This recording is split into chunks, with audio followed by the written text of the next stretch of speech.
Hello everyone, welcome to ಬಟ್ maths channel. ಇವತ್ತು ನಾವು ಕರ್ನಾಟಕ ಬೋರ್ಡಿನ 8th ಸ್ಟ್ಯಾಂಡರ್ಡ್ ಪಬ್ಲಿಕ್ ಎಕ್ಸಾಮ್ನ ಮ್ಯಾಥಮೆಟಿಕ್ಸ್ ಮಾಡೆಲ್ ಪೇಪರನ್ನು ಸಾಲ್ವ್ ಮಾಡೋಣ. First question, the rational number that does not have a reciprocal is ಅಂತ ಇದೆ. ಆಪ್ಷನ್ ಎ -1 ಅಂತ ಕೊಟ್ಟಿದ್ದಾರೆ, ಆಮೇಲೆ 0 ಇದೆ, 3/5 ಇದೆ, ಲಾಸ್ಟ್ ಆಪ್ಷನ್ 1 ಇದೆ. ನೋಡಿ, ರೆಸಿಪ್ರೋಕಲ್ ಅಂತಂದರೆ ನಾವು ಹೇಗೆ ಬರೀಬೇಕು? ನ್ಯೂಮರೇಟರ್ ಇರೋದನ್ನು ಡಿನಾಮಿನೇಟರಲ್ಲಿ ಬರೀಬೇಕು, ಡಿನಾಮಿನೇಟರಲ್ಲಿ ಇರೋದನ್ನು ನ್ಯೂಮರೇಟರಲ್ಲಿ ಬರೀಬೇಕು. ರ್ಯಾಷನಲ್ ನಂಬರ್ ಅಂತಂದರೆ ಏನು? P/Q ಫಾರ್ಮಲ್ಲಿ ಇರಬೇಕು, ಆಗ ಅದನ್ನು ನಾವು ರ್ಯಾಷನಲ್ ನಂಬರ್ ಅಂತ ಕರಿತೀವಿ. ಈಗ -1 ಅಂತ ಇದೆ, -1 ಕೂಡ ಈ ಥರ ಬರಿಬೋದು, -1/1 ಅಂತ ಬರಿಬೋದು. ಓಕೆನಾ? ಸೊ ಇದಕ್ಕೆ ರೆಸಿಪ್ರೋಕಲನ್ನು ಮಾಡಿದಾಗ ಏನಾಗುತ್ತೆ? 1/-1 ಅಂತ ಆಗುತ್ತೆ. ಅಂದರೆ ಇದಕ್ಕೀಗ ರೆಸಿಪ್ರೋಕಲ್ ಇದೆ ಅಂತ ಆಯಿತು. Next option is 0. 0ನ ನಾವು P/Q ಫಾರ್ಮಲ್ಲಿ ಬರಿಬೋದಾ? ಡೆಫಿನೆಟ್ಲಿ ಬರಿಬೋದು, 0/1 ಅಂತ ಬರಿಬೋದು. ಇದರ ರೆಸಿಪ್ರೋಕಲನ್ನು ತಗೊಂಡಾಗ 1/0 ಆಗುತ್ತೆ. ಯಾವಾಗಲೂ ನೆನ್ಪಿಟ್ಕೊಳ್ಳಿ ಸ್ಟೂಡೆಂಟ್ಸ್, ಡಿನಾಮಿನೇಟರಲ್ಲಿ 0 ಬಂತು ಅಂತಂದರೆ ನಾವು ಅದನ್ನು ಡಿಫೈನ್ ಮಾಡೋಕ್ಕಾಗಲ್ಲ, ಅನ್ಡಿಫೈನ್ಡ್ ಅಂತ ಹೇಳ್ತೀವಿ. So option is B, 0 answer. Second question, the operation that is not closed for rational numbers is ಅಂತ ಇದೆ. ನೋಡಿ, that is not closed option ಏನಿದೆ? ಅಡಿಷನ್ ಇದೆ, ಆಮೇಲೆ ಸಬ್ಟ್ರಾಕ್ಷನ್ ಕೊಟ್ಟಿದ್ದಾರೆ, ನೆಕ್ಸ್ಟ್ ಮಲ್ಟಿಪ್ಲಿಕೇಶನನ್ನು ಕೊಟ್ಟಿದ್ದಾರೆ, ಆ್ಯಂಡ್ ಡಿವಿಷನನ್ನು ಕೊಟ್ಟಿದ್ದಾರೆ. ಓಕೆನಾ? ಸೊ ಯಾವ ಆಪ್ರೇಷನಲ್ಲಿ ಕ್ಲೋಸ್ ಆಗ್ತಿಲ್ಲ ಅಂತ ಕೇಳಿದ್ದಾರೆ. ಅಂದರೆ ನಾವು ಹೇಗೆ ನೋಡಬೇಕಂದ್ರೆ, 2 ರ್ಯಾಷನಲ್ ನಂಬರನ್ನು ತಗೊಂಡು ಆ ರ್ಯಾಷನಲ್ ನಂಬರಲ್ಲಿ ನಾವು ಆ ಆಪ್ರೇಷನನ್ನು ಮಾಡಿದಾಗ ಆನ್ಸರ್ ಏನು ಬರುತ್ತೆ ಅದು ಕೂಡ ರ್ಯಾಷನಲ್ ನಂಬರೇ ಆಗಿರಬೇಕು. ರ್ಯಾಷನಲ್ ನಂಬರೇ ಆಯಿತು ಅಂತಂದರೆ ನಾವು ಅದನ್ನು ಕ್ಲೋಸ್ಡ್ ಅಂತ ಹೇಳ್ತೀವಿ. ನೋಡಿ, ಈಗ ಅಡಿಷನ್. ಸೊ ನಾವೊಂದು ಎಕ್ಸಾಂಪಲನ್ನು ತಗೊಳ್ಳೋಣ. 1/2 ಆ್ಯಂಡ್ 0 ಈ 2 ನಂಬರ್ಸನ್ನು ತಗೊಂಡು ನಾನು ನೋಡಿ, 0 ಇದು ಕೂಡ ರ್ಯಾಷನಲ್ ನಂಬರೇ. ಯಾಕೆ ಅಂತಂದರೆ P/Q ಫಾರ್ಮಲ್ಲಿ ಇಡ್ಬೋದು. ಈ 2 ನಂಬರನ್ನು ತಗೊಂಡು ನಾವು ನೋಡ್ತಾ ಹೋಗೋಣ. ನೋಡಿ, ಅಡಿಷನನ್ನು ಮಾಡಿದಾಗ 1/2 + 0 ಸೊ ಈಕ್ವಲ್ ಟು 1/2. ಬಂದಿರೋ ಆನ್ಸರ್ ಕೂಡ ರ್ಯಾಷನಲ್ ನಂಬರೇ ಬರ್ತಿದೆ, ಅಂದರೆ ಅಡಿಷನ್ ಏನಿದೆ ಈಗ ಕ್ಲೋಸ್ ಆಗ್ತಿದೆ. ನೆಕ್ಸ್ಟ್ ಸಬ್ಟ್ರಾಕ್ಷನ್ ಮಾಡಿದರೆ ಇದೇ ನಂಬರನ್ನು ತಗೊಂಡು ಸಬ್ಟ್ರಾಕ್ಷನನ್ನು ಮಾಡಿದಾಗ ಅಗೇನ್ 1/2ನೇ ಬರ್ತಿದೆ. ಸೊ 1/2 ಕೂಡ rational number. So multiplication subtraction ಕೂಡ ಏನಾಗ್ತಿದೆ? ಇಲ್ಲಿ ಕ್ಲೋಸ್ಡ್ ಆಗ್ತಿದೆ. Next multiplication 1/2 × 0 so ಇದೇನಾಗುತ್ತೆ? 0 ಆಗುತ್ತೆ. ಅಗೇನ್ 0ನ ಕೂಡ ನಾವು ಫಾರ್ಮಲ್ಲಿ ಇಡ್ಬೋದು. ಓಕೆನಾ? ಸೊ 0. ನೆಕ್ಸ್ಟ್ ಡಿವಿಷನ್ 1/2 / 0 ಅಂತ ತಗೊಂಡಾಗ ನಾವು 1/2 ಡಿವಿಷನ್ ಹೇಗೆ ಮಾಡ್ತೀವಿ? ಸೊ ಮಲ್ಟಿಪ್ಲಿಕೇಶನ್ ಆಗಿ ಕನ್ವರ್ಟ್ ಆಗುತ್ತೆ. ನೆಕ್ಸ್ಟ್ ಇದು 1/0, 0 ಇದ್ದರೆ ರೆಸಿಪ್ರೋಕಲ್ ತಗೊಳ್ತೀವಿ. 1/0 ಈಕ್ವಲ್ ಟು 1/2 × 0, 0. ಸೊ ಅಗೇನ್ ಡಿನಾಮಿನೇಟರಲ್ಲಿ 0 ಬರ್ತಿದೆ, ಸೊ ನಾವು ಡಿಫೈನ್ ಮಾಡೋಕ್ಕಾಗಲ್ಲ. ಅಂದರೆ ಆಪ್ಷನ್ ಯಾವುದು ಇಲ್ಲೀಗ? D, division. ಡಿವಿಷನ್ ಏನಾಗ್ತಿದೆ? ರ್ಯಾಷನಲ್ ನಂಬರಲ್ಲಿ not closed. Third one, unit digit of the square of 169 is ಅಂತ ಕೇಳಿದ್ದಾರೆ. Unit digit of the square of 169. ನೋಡಿ, ಇಲ್ಲಿ ಈಗ 169ಅನ್ನು ನಾವು ಸ್ಕ್ವೇರ್ ಮಾಡ್ಕೊಳ್ತಾ ಕೂತ್ಕೊಳ್ಬೇಕು ಅಂತಿಲ್ಲ, ಜಸ್ಟ್ ಯೂನಿಟ್ ಡಿಜಿಟ್ ಅಂತ ಮಾತ್ರ ಕೇಳಿದ್ದಾರೆ. ಆಗ ನಾವೇನು ಮಾಡಬೇಕು? ನೋಡಿ, ಇಲ್ಲಿ 9 9s 81. ನೆಕ್ಸ್ಟ್ ನೀವು ಮತ್ತೆ ಕಂಟಿನ್ಯೂ ಮಾಡೋದು ಬೇಡ. ಯಾಕೆ ಅಂತಂದರೆ ಕೇಳಿರೋದೇನೋ ಅಲ್ಲಿ ಯೂನಿಟ್ ಡಿಜಿಟ್, ಯೂನಿಟ್ಸ್ ಪ್ಲೇಸಲ್ಲಿ ಯಾವ ಡಿಜಿಟ್ ಅಂತ ಕೇಳ್ತಾ ಇದ್ದಾರೆ. So option is A, answer 1. Fourth one, A linear equation in 1 variable among the following is ಅಂತ ಇದೆ. ನೋಡಿ, ಇಲ್ಲಿ ಲೀನಿಯರ್ ಇಕ್ವೇಷನ್ ಇನ್ 1 ವೇರಿಯೇಬಲ್ ಅಂತಂದರೆ ಏನು? ಮೀನಿಂಗ್ ತಿಳ್ಕೊಳ್ಬೇಕು. ಫಸ್ಟ್ ಇಕ್ವೇಷನ್ ಏನಿದೆ? x² + 2x = 8 ಅಂತ ಇದೆ. ನೋಡಿ, ಇಲ್ಲಿ ವೇರಿಯೇಬಲ್ ಯಾವುದಿದೆ? x ಇದೆ, ಪವರ್ ಏನಿದೆ? 2 ಇದೆ. ಓಕೆನಾ? ಸೊ ಯಾವುದರ ಪವರ್ 1 ಇರುತ್ತೋ ಅದನ್ನು ನಾವು ಲೀನಿಯರ್ ಇಕ್ವೇಷನ್ ಇನ್ 1 ವೇರಿಯೇಬಲ್ ಅಂತ ಹೇಳ್ತೀವಿ. ನೋಡಿ ಇಲ್ಲಿ ಪವರ್ 2 ಇದೆ ಫಸ್ಟ್ ಇಕ್ವೇಷನ್ನಲ್ಲಿ. ಸೊ ಇದು ಏನಾಗುತ್ತೆ ಲೀನಿಯರ್ ಇಕ್ವೇಷನ್ ಇನ್ 1 ವೇರಿಯೇಬಲ್ ಅಲ್ಲ. ನೆಕ್ಸ್ಟ್ ಸೆಕೆಂಡ್ ಆಪ್ಷನ್ ಏನಿದೆ, X plus X cube equal to -6 ಅಂತ ಇದೆ. ಇಲ್ಲೂ ಕೂಡ ಪವರ್ ಹೈಯೆಸ್ಟ್ ಪವರ್ 3 ಇದೆ, ಆಗಲ್ಲ. ನೆಕ್ಸ್ಟ್ ಆಪ್ಷನ್ ಸಿ ಇದೆ 5/3x ಪ್ಲಸ್ 7/5 ಈಕ್ವಲ್ ಟು 2/7 ಅಂತ ಇದೆ. ಇಲ್ಲಿ ನೋಡಿ, ಇಲ್ಲಿ ಈಗ ಎಕ್ಸ್ ವೇರಿಯೇಬಲಿನ ಪವರ್ ಏನಿದೆ 1 ಇದೆ. So 5/3x plus 7/5 equal to 2/7 option C. ನೋಡಿ ಡಿ ಇಲ್ಲಿ ಒಂದು ಕೂಡ ಆಪ್ಷನ್ ಇದೆ, ಏನಿದೆ ಅಂದರೆ 5/x plus x/3 equal to 5/7. ನೋಡಿ ಇಲ್ಲೂ ಕೂಡ ಎಕ್ಸ್ ಇದೆ, ಬಟ್ ನೀವು ಕನ್ಫ್ಯೂಸ್ ಆಗೋ ಹಾಗಿಲ್ಲ. ಯಾಕೆ ಅಂತಂದರೆ ನೋಡಿ ಇಲ್ಲಿ ನಾವು ಎಲ್ ಸಿ ಎಮನ್ನು ತಗೊಂಡಾಗ 3x ಅಂತ ಆಗುತ್ತೆ. ನೆಕ್ಸ್ಟಲ್ಲಿ ನೋಡಿ ಇಲ್ಲೇನಾಗುತ್ತೆ 5 ಇದೆ, 5 ಇಂಟು 3 15 ಪ್ಲಸ್ ಎಕ್ಸ್ ಸ್ಕ್ವೇರ್ ಅಂತ ಆಗಿಬಿಡುತ್ತೆ. ನಾವು ಸೊಲ್ಯೂಷನನ್ನು ಮಾಡಿದಾಗ ಇಲ್ಲಿ ಪವರ್ 2 ಆಗಿಬಿಡುತ್ತೆ. ಓಕೆನಾ? So option C is the right answer. One of the like term of 7xy is 7xy. ನೋಡಿ ಲೈಕ್ ಟರ್ಮ್ಸ್ ಅಂದರೆ ಏನು, ಅನ್ಲೈಕ್ ಟರ್ಮ್ಸ್ ಅಂದರೆ ಏನು ಅಂತ ಮೊದಲು ಗೊತ್ತಿರಬೇಕು ನಿಮಗೆ. ಸೊ ಲೈಕ್ ಟರ್ಮ್ಸ್ ಅಂತಂದರೆ ಇಲ್ಲಿ ಏನಿರಬೇಕು, ವೇರಿಯೇಬಲ್ ಸೇಮ್ ಇರಬೇಕು, ಆಮೇಲೆ ಪವರ್ ಕೂಡ ಸೇಮ್ ಇರಬೇಕು. ಆಗ ಮಾತ್ರ ನಾವು ಅದನ್ನು ಲೈಕ್ ಟರ್ಮ್ಸ್ ಅಂತ ಹೇಳ್ತೀವಿ. ನೋಡಿ ಇಲ್ಲಿ ಆಪ್ಷನ್ ಎ ಏನಿದೆ 2/3xy ಅಂತ ಇದೆ. Next option B 7 plus X plus Y ಅಂತ ಇದೆ. Next option C -7x plus Y ಅಂತ ಇದೆ. Option D 7 plus X Y ಅಂತ ಇದೆ. ನೋಡಿ ಇಲ್ಲಿ ಈಗ 7xy ಕೊಯಿಫಿಷಿಯೆಂಟ್ಗಳನ್ನೆಲ್ಲ ನೋಡೋದು ಬೇಡ. ಇಲ್ಲಿ ನೋಡಿ XY ವೇರಿಯೇಬಲ್ ಇದೆ, ಇಲ್ಲಿ ನೋಡಿ ಇಲ್ಲೊಂದು ಆಪ್ಷನ್ ಇದೆ XY ವೇರಿಯೇಬಲ್ ಇದೆ, ಇಲ್ಲೊಂದು ಆಪ್ಷನ್ ಇದೆ XY ವೇರಿಯೇಬಲ್ ಇದೆ. ಓಕೆನಾ? ಬಟ್ ಇಲ್ಲೇನಾಗಿದೆ ಅಂತಂದರೆ 7 ಪ್ಲಸ್ XY 2 ಟರ್ಮ್ಸ್ ಇದೆ. ಓಕೆನಾ? So 7xy. ಸೊ ಇದಕ್ಕೆ ಲೈಕ್ ಟರ್ಮ್ ಯಾವ್ದು ಬರೀಬೋದು ನಾವು, 2/3xy. Sixth one, if x and y are in direct proportion, then for some non-zero real constant k. ನೋಡಿ ಇಲ್ಲಿ x and y directly proportional ಅಂತ ಕೊಟ್ಟಿದ್ದಾರೆ. So directly proportional ಅಂದರೆ ಹೇಗೆ ಬರಿತೀವಿ ನಾವು, X directly proportional to Y ಈ ಥರ ಬರಿತೀವಿ ಅಲ್ವಾ. ನೆಕ್ಸ್ಟಲ್ಲಿ ನೋಡಿ ಡೈರೆಕ್ಟ್ಲಿ ಪ್ರಪೋರ್ಷನಲ್ ಸೈನನ್ನು ತೆಗಿಬೇಕು ಅಂತಂದರೆ ನಾವೇನು ಮಾಡ್ತೀವಿ, ಒಂದು ಕಾನ್ಸ್ಟಂಟನ್ನು ಇಂಟ್ರಡ್ಯೂಸ್ ಮಾಡ್ತೀವಿ. ಈಕ್ವಲ್ ಸೈನ್ ಹಾಕಬೇಕು ಅಂತಂದರೆ ಈ ಡೈರೆಕ್ಟ್ಲಿ ಪ್ರಪೋರ್ಷನಲ್ ಸೈನನ್ನು ತೆಗೆದು ಈಕ್ವಲ್ ಸೈನನ್ನು ಹಾಕಬೇಕು ಅಂತಂದರೆ ನಾವು ಅಲ್ಲಿ ಒಂದು ಕಾನ್ಸ್ಟಂಟನ್ನು ಇಂಟ್ರಡ್ಯೂಸ್ ಮಾಡ್ತೀವಿ. ಸೊ ಕಾನ್ಸ್ಟಂಟ್ ಏನೇ ಆಗಿರ್ಬೋದು. ನೋಡಿ ಇಲ್ಲಿ ಕೆ ಅಂತ ಕೊಟ್ಬಿಟ್ಟಿದ್ದಾರೆ, ಸೊ ಕೆ ಅಂತಲೇ ತೊಗೊಬೇಕು.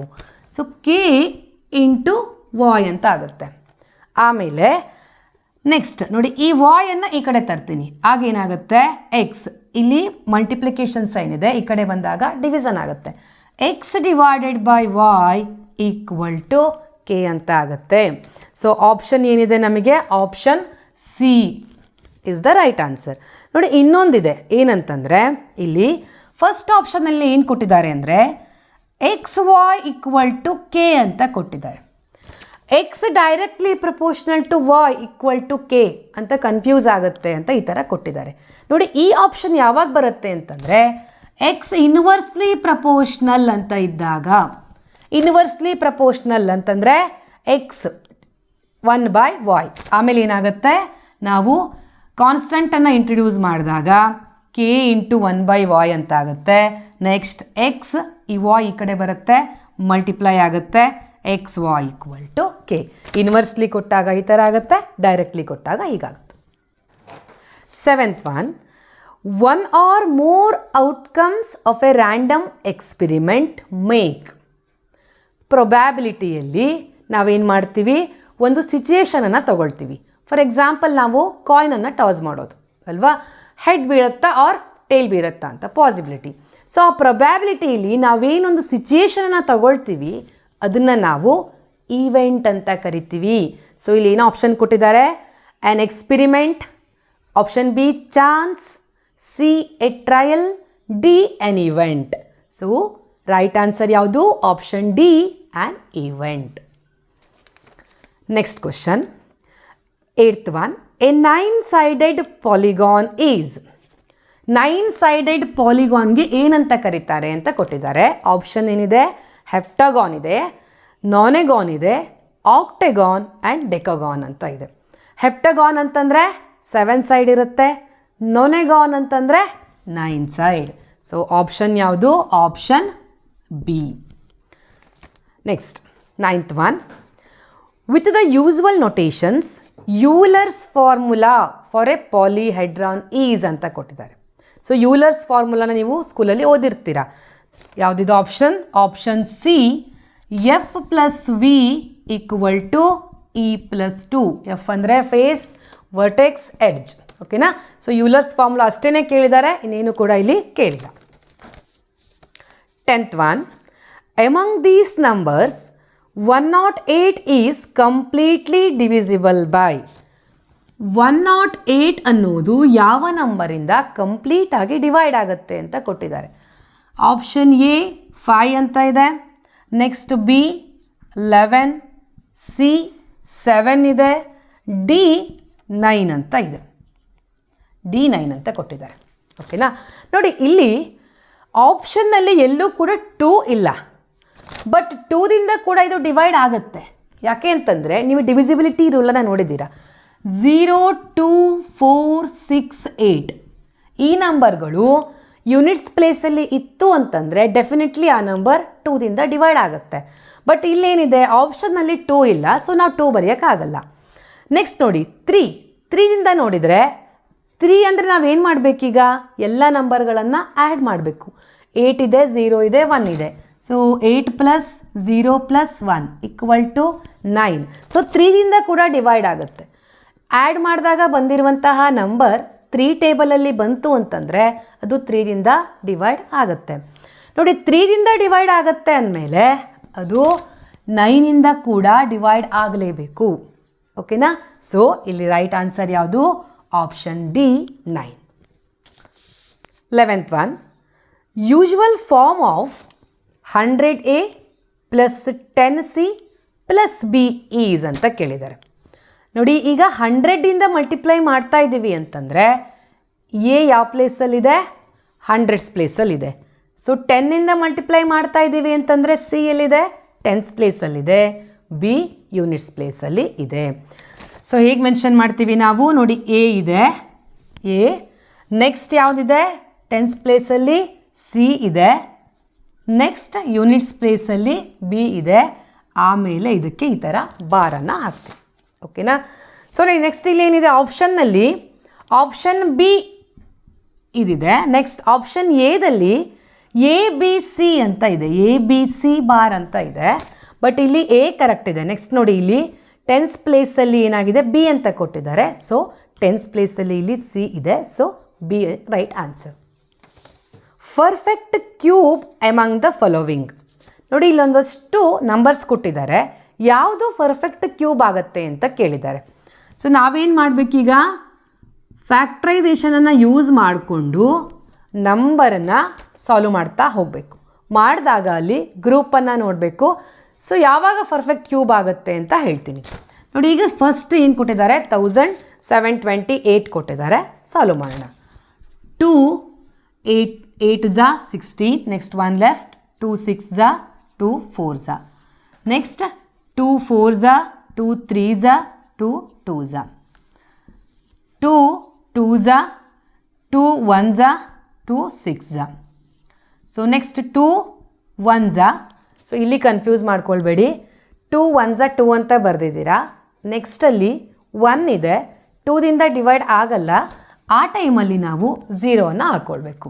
ನೆಕ್ಸ್ಟ್ 16 ಆಗುತ್ತೆ, 2 8 ಜಾ 16, 2 5 ಜಾ 2 4 ಜಾ, ನೆಕ್ಸ್ಟ್ 2 2 ಜಾ 2 7 ಜಾ 3. ನೆಕ್ಸ್ಟ್ ನೋಡಿ ಈಗ 2ದಿಂದ ಬರ್ತಿಲ್ಲ, ಯಾಕೆಂದರೆ ಯೂನಿಟ್ಸ್ ಪ್ಲೇಸಲ್ಲಿ 7 ಇದೆ. ಸೊ 3ಗೆ ಹೋಗ್ತಾ ಇದ್ದೀನಿ. 7 + 2 9 ಬರುತ್ತೆ. ಸೊ 3ರಿಂದ ಡೆಫಿನೆಟ್ಲಿ ಡಿವೈಡ್ ಆಗುತ್ತೆ. 3 9 ಜಾ ನೆಕ್ಸ್ಟ್ 3 3s 3 1s. ನೋಡಿ ಈಗ ಏನು ಮಾಡಬೇಕಂದ್ರೆ ನಾವು 3 ನಂಬರಿನ ಗ್ರೂಪ್ಸನ್ನು ಮಾಡ್ಕೋಬೇಕು. ನೋಡಿ ಇಲ್ಲಿ ಸ್ಟೆಪ್ ಬೈ ಸ್ಟೆಪ್ ಬರೆಯೋದೇನು ಬೇಡ, ಯಾಕೆ ಅಂತಂದರೆ ಇದು 1 ಮಾರ್ಕ್ ಕ್ವಶನ್. ಸೊ ಇಲ್ಲೇ ನಾವು ನೋಡ್ಬಿಡೋಣ. ನೋಡಿ ಈಗ 1 2 3 ಕ್ಯೂಬ್ ಆಗಿರೋದ್ರಿಂದ 3 ನಂಬರ್ಸಿನ ಗ್ರೂಪನ್ನು ಮಾಡ್ತೀವಿ. ನೋಡಿ 1 2 3 ಇಲ್ಲಿ 1 2 3 1 2 3 ಇಲ್ಲಿ ಎಲ್ಲದೂ ಕೂಡ ನಮಗೆ 3 ನಂಬರ್ಸಿನ ಗ್ರೂಪ್ ಮಾಡೋಕ್ಕೆ ಸಿಗ್ತಿದೆ. ಯಾವ ನಂಬರು ಕೂಡ ಉಳಿದಿಲ್ಲ ಅಂತಂದರೆ ಈ ನಂಬರ್ ಪರ್ಫೆಕ್ಟ್ ಕ್ಯೂಬ್. ಗೊತ್ತಾಗ್ತಿದೆಯಾ? ನೋಡಿ ಇಲ್ಲಿ ಈಗ 2 × 2 ಎರಡೇ 2 ಬಂದಿತ್ತು ಅಂತಂದರೆ ಇಲ್ಲೂ ಕೂಡ ಎರಡೇ 2 ಬಂದಿತ್ತು ಅಂತಂದರೆ ಅದು ಪರ್ಫೆಕ್ಟ್ ಕ್ಯೂಬ್ ಅಲ್ಲ. 3 ನಂಬರ್ ಸೇಮ್ ನಂಬರ್ ಆಗಿರಬೇಕು, 3 ನಂಬರ್ಸಿನ ಗ್ರೂಪ್ ಮಾಡೋಕ್ಕೆ ಬರಬೇಕು. ಆಗ ಮಾತ್ರ ನಾವು ಅದನ್ನು ಪರ್ಫೆಕ್ಟ್ ಕ್ಯೂಬ್ ಅಂತ ಕರಿತೀವಿ. Next question, standard form of 0.00003 is ಅಂತ ಕೊಟ್ಟಿದ್ದಾರೆ. ಈಗ ಮೊದಲೇನು ಮಾಡಬೇಕಂದ್ರೆ ನಾವಿದನ್ನು ಡೆಸಿಮಲ್ ಪಾಯಿಂಟನ್ನು ತೆಗೆದು ಹೇಗೆ ಬರ್ಕೊಳ್ಬೇಕು ಫ್ರ್ಯಾಕ್ಷನ್ಸಲ್ಲಿ ಅಂತ ನೋಡ್ಕೊಬೇಕು. ನೋಡಿ ಸಿಂಪಲ್ ಮೆಥಡ್ ಹೇಳ್ತೀನಿ. ಇಲ್ಲಿ ಏನು ಮಾಡಬೇಕಂದ್ರೆ ಸೊ ನೋಡಿ 3 ಅನ್ನುವಂಥ ನಂಬರ್ ಇದೆ, ಓಕೆನಾ. ಸೊ ಯಾವ ನಂಬರ್ ಇದೆಯೋ ಅದನ್ನು ಬರ್ಕೊಳ್ಳಿ ನ್ಯೂಮರೇಟರಲ್ಲಿ. ಆಮೇಲೆ ಪಾಯಿಂಟ್ ಆದಮೇಲೆ ಎಷ್ಟು ನಂಬರ್ಸ್ ಇದೆ ಅಂತ ಕೌಂಟ್ ಮಾಡ್ಕೊಳ್ಳಿ. 1 2 3 4 5 6 ನಂಬರ್ಸ್ ಇದೆ. ಸೊ ಏನು ಮಾಡಿ 6 zeros ಬರ್ಕೊಳ್ಳಿ. 3 4 5 6 ಪಾಯಿಂಟ್ ಆದಮೇಲೆ ಎಷ್ಟು ನಂಬರ್ಸ್ ಇದೆಯೋ ಅಷ್ಟು ಝೀರೋಸನ್ನು ಬರ್ಕೊಳ್ಳಿ. ಆಮೇಲೆ ಇದನ್ನು ನೋಡಿ ಎಷ್ಟು ಝೀರೋಸ್ ಇದೆ ಅದನ್ನು ನಾವು ಇಲ್ಲಿ ಮೆನ್ಷನ್ ಮಾಡೋಣ. 6 zeros ಇದೆ, 6 ಬರಿತಾ ಇದ್ದೀನಿ, ಓಕೆನಾ. ಸೊ ನೋಡಿ ಜಸ್ಟ್ 0 ಅಂತ ಬರೆದ್ರೆ ಅದಕ್ಕೆ ಏನೋ ಮೀನಿಂಗ್ ಇರಲ್ಲ. 10 ಅಲ್ವಾ, 10 raised to the power 6 equal to next ಏನು ಮಾಡಬೇಕಂದ್ರೆ 3 ನೋಡಿ ಈ 6 ಇದೆ ಅಲ್ವಾ, ಇದನ್ನು ಮೇಲ್ಗಡೆ ತಗೊಂಡೋಗಿ ನ್ಯೂಮರೇಟರ್ಗೆ. ಆಗ 6 ಇದ್ದರೆ -6 ಆಗುತ್ತೆ. ಅಂದರೆ ಯಾವ ಸೈನ್ ಇರುತ್ತೋ ಅದರ ಆಪೋಸಿಟ್ ಸೈನ್. ಪ್ಲಸ್ ಇದ್ದರೆ ಮೈನಸ್ ಆಗುತ್ತೆ, ಮೈನಸ್ ಇದ್ದರೆ ಪ್ಲಸ್ ಆಗುತ್ತೆ. ಸೊ ಇಲ್ಲಿ ನಾವು ಝೀರೋಸ್ ಈ ಥರ ತೊಗೊಂಡಿರೋದ್ರಿಂದ ಯೂಶ್ವಲಿ ಇಲ್ಲಿ ಏನಾಗುತ್ತೆ ಪ್ಲಸ್ಸೇ ಬಂದಿರುತ್ತೆ. ಸೊ ನ್ಯೂಮರೇಟರ್ಗೆ ತಗೊಂಡು ಹೋದಾಗ ಅದೇನಾಗುತ್ತೆ 10 to the power of -6. So option ಯಾವುದಿದೆ, option B is the right answer. 14th one, percentage form of 3:4 is ಅಂತ ಕೇಳಿದ್ದಾರೆ. ಆಪ್ಷನ್ ಏನಿದೆ 75% ಇದೆ option A. Next option B 3/4% ಅಂತ ಇದೆ. Next option C 34%. Then option D 12%. ತುಂಬ ಸಿಂಪಲ್ ಕ್ವಶನ್. 3:4 ಏನು ಮಾಡಬೇಕೀಗ? ಸೊ 3 ಡಿವೈಡೆಡ್ ಬೈ 4 ಪರ್ಸಂಟೇಜನ್ನು ಕೇಳಿದ್ದಾರೆ. ಸೊ ಇಂಟು 100 ಮಾಡ್ತೀರಾ. ನೆಕ್ಸ್ಟ್ ಏನು ಮಾಡ್ತೀರಾ, ಕ್ಯಾನ್ಸಲ್ ಔಟ್ ಮಾಡಬೇಕು. So 2 2s, next 2 5s 0, 2 1s again here 2 2s 2 5s equal to 3 × 25 ಆಗುತ್ತೆ equal to 75%. Option A. 15th one, the data that changes continuously over periods of time can be displayed by. ನೋಡಿ ಗ್ರಾಫಲ್ಲಿ ಯಾವುದು continuously time change ಆದಾಗೆ change ಆಗ್ತಾ ಹೋಗುತ್ತೆ ಅಂತ ಕೇಳಿದ್ದಾರೆ. ಪಿಕ್ಟೋಗ್ರಾಫ್ ಅಂತ ಕೊಟ್ಟಿದ್ದಾರೆ, bar graph ಇದೆ, ಲೈನ್ ಗ್ರಾಫ್ ಇದೆ, ಸರ್ಕಲ್ ಗ್ರಾಫ್ ಇದೆ. So option C. ಸೊ ನೀವು ಇದನ್ನೆಲ್ಲ ಸ್ಕೂಲಲ್ಲಿ ಗ್ರಾಫನ್ನೆಲ್ಲ ನೋಡಿರ್ತೀರಾ. ಸೊ ತುಂಬ ಎಕ್ಸ್ಪ್ಲನೇಷನ್ ಬೇಡ ಅಂತ ಅಂದ್ಕೊಂಡಿದ್ದೀನಿ. So option C line graph. 16th one, a dice marked with 1, 2, 3, 4, 5, 6 on its faces is thrown once. The probability of getting the outcome 2 is ಅಂತ ಕೇಳಿದ್ದಾರೆ. ಸೊ ನಮಗೆ ಗೊತ್ತು ಡೈಸ್ ಅಂತಂದರೆ ಎಷ್ಟಿರುತ್ತೆ 6 ಫೇಸಸ್ ಇರುತ್ತೆ ಅಲ್ವಾ. ಸೊ ಕ್ವೆಶನ್ ಏನಿದೆ ಅಂತಂದರೆ ಸೊ 2 ಬೀಳುವಂತಹ ಪಾಸಿಬಿಲಿಟೀಸ್ ಎಷ್ಟು ಅಂತ ಕೇಳಿದ್ದಾರೆ. ಆಪ್ಷನ್ ಏನಿದೆ 1, ಆಪ್ಷನ್ ಎ 1 ಅಂತ ಇದೆ, option B 1/2, option C 1/3, option D 1/6 ಅಂತ ಇದೆ. ನೋಡಿ ಈಗ 6 ಫೇಸಸ್ ಇದೆ. ಟೋಟಲನ್ನು ನಾವು ಡಿನಾಮಿನೇಟರಲ್ಲಿ ಬರಿತೀವಿ, ಓಕೆನಾ. ಸೊ 6 ಫೇಸಸ್ ಇದೆ, ಡಿನಾಮಿನೇಟರಲ್ಲಿ ಬರೆದಿದ್ದೀವಿ. ಆಮೇಲೆ ಯಾವುದು ಕೇಳಿದ್ದಾರೆ ಇಲ್ಲಿ 2 ಅಂತ ಕೇಳಿದ್ದಾರೆ. 2 ಬೀಳುವಂಥ ಪಾಸಿಬಿಲಿಟೀಸ್ ಎಷ್ಟು ಅಂತ. ಸೊ 2 ಬೀಳುವಂಥ ಪಾಸಿಬಿಲಿಟಿ ಅಂತಂದರೆ only 1. So 1/6. Right answer is D. Option D 1/6.